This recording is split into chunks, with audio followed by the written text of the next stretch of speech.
देवेंद्र फडणवीस यांनी 6 डिसेंबर रोजी राज्याच्या मुख्यमंत्रीपदाची शपथ घेतली होती.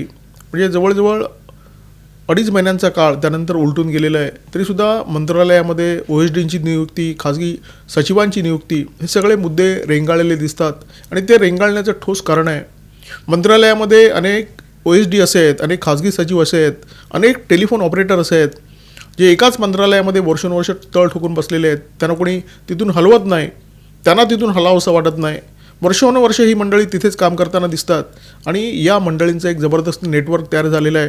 एक मधमाशांचं पोळं तयार झालेलं आहे आणि या मधमाशांच्या पोळ्यामध्ये एक राणी माशीसुद्धा आहे जी या सगळ्या मधमाशांना हलवण्याचं काम करते, त्यांना कामाला लावत असते. मंत्रालयातल्या ज्या फायली आहेत त्या यांच्याच इशाऱ्याने हलत असतात, यांच्याच इशाऱ्याने अनेक कामं मार्गी लागत असतात आणि हे मधमाशांचं जे पोळं आहे, ही जी राणी माशी आहे त्याचा बंदोबस्त करणं अत्यंत गरजेचं होतं आणि देवेंद्र फडणवीस सध्या तेच काम करत आहेत.